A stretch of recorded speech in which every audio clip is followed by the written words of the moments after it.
Nakumbuka nilifanya kitu ambacho sijaifikiria nilikuwa nitakifanya. Enrico Karisa.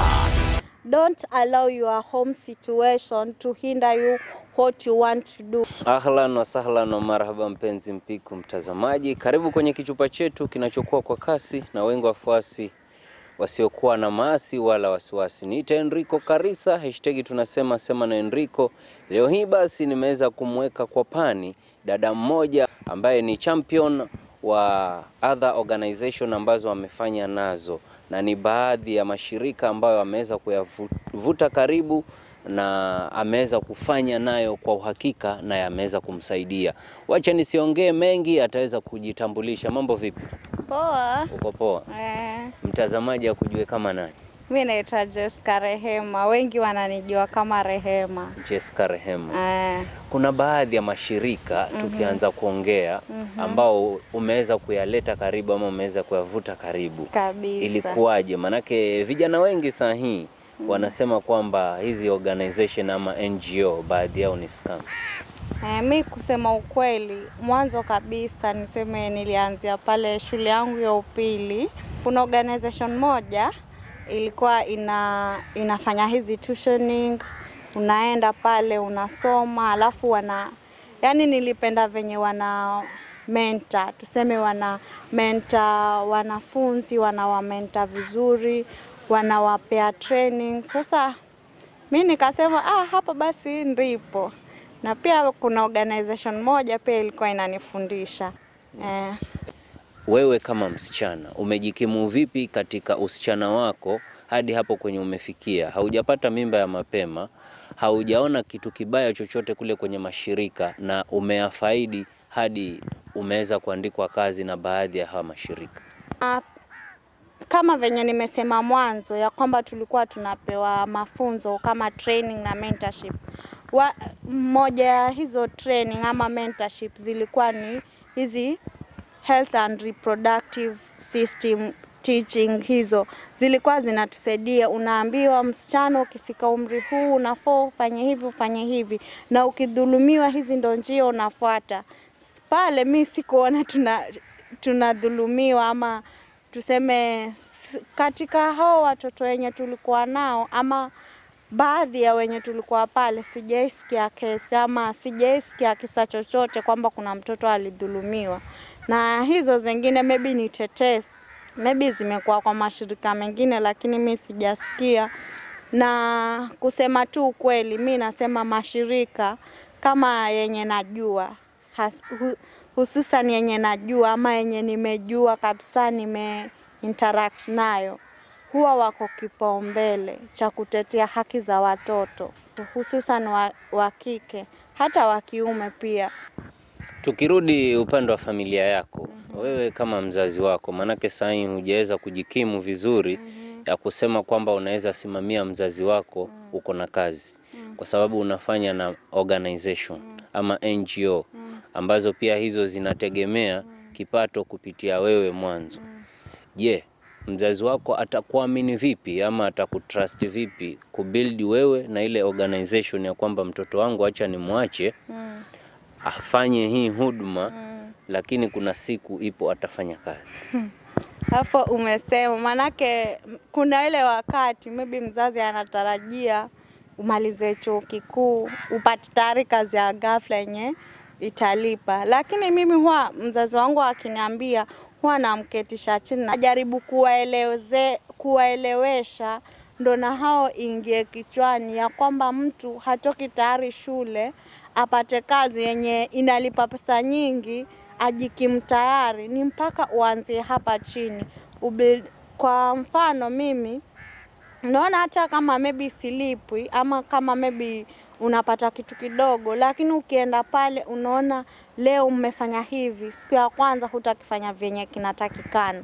Leo kwa ofisi kumekuja wageni mashuhuri, hujui kuwa handle, lakini wakija tena ulikuwa unaona venye wale watu wengine wanawa handle na wewe utashikilia pale. Siku nyingine huyo mwenye alikufanya hivyo atakuamini, akwambie ama aseme pia wewe leo jaribu.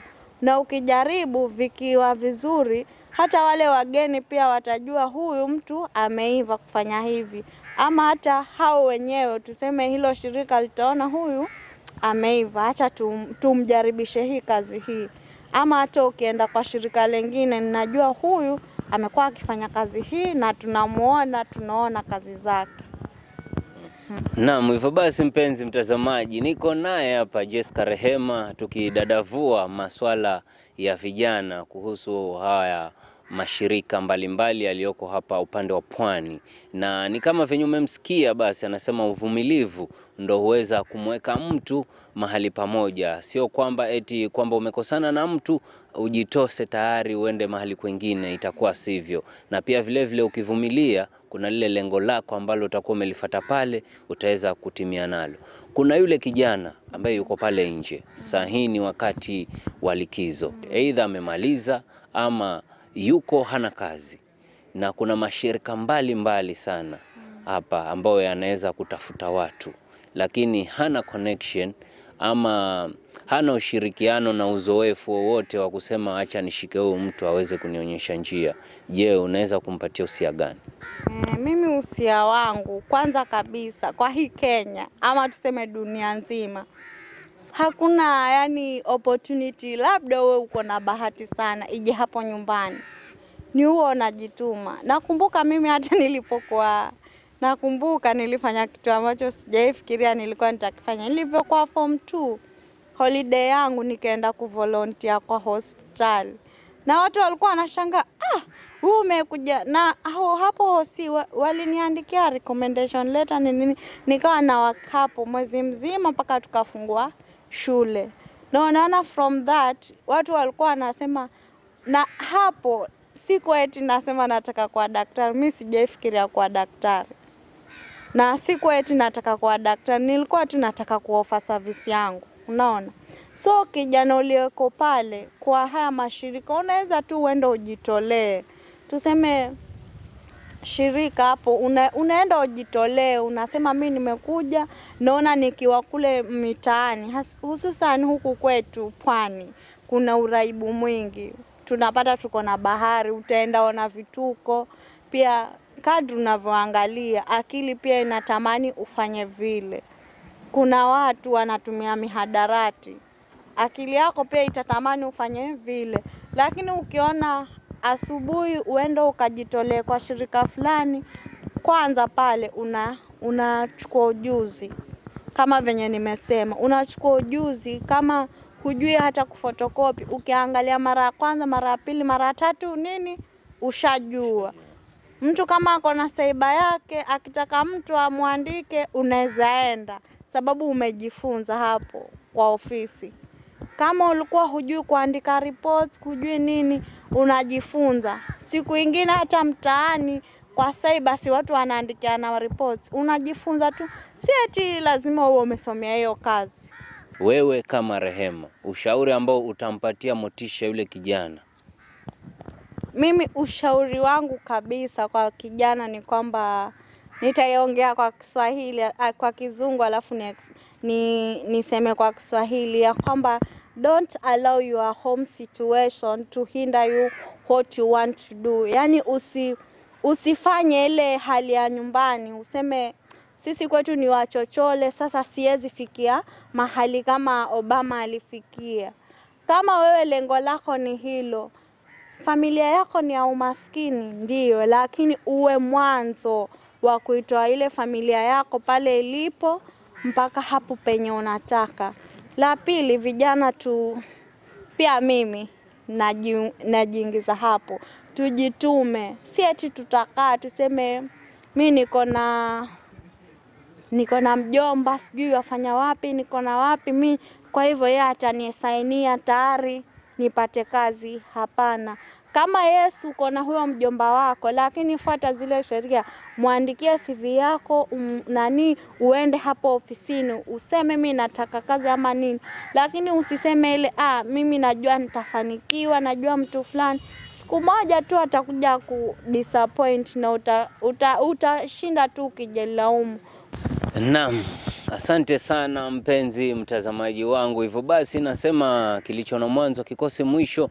Tulikuwa naye hapa Bi Jessica Rehema ambaye ni champion wa hizi organization ambao ameshika organization nyingi sana na zimeweza kumsaidia. Hivyo basi nasema endelea kutufuatilia, tutakuwa tukikuletea kila kinachojiri hapa nchini na nje ya nchi ambao wewe unapaswa kukijua ama unapaswa kukifuatilia. Niite Enrico Karisa, #tunasema sema na Enrico, na nasema bye bye. Endelea kunifuatilia kwenye mitandao yangu ya kijamii. Mpiga picha alikuwa ni Papa Adesh. Bye bye. Enrico Karisa, capturing the greatest moments of life.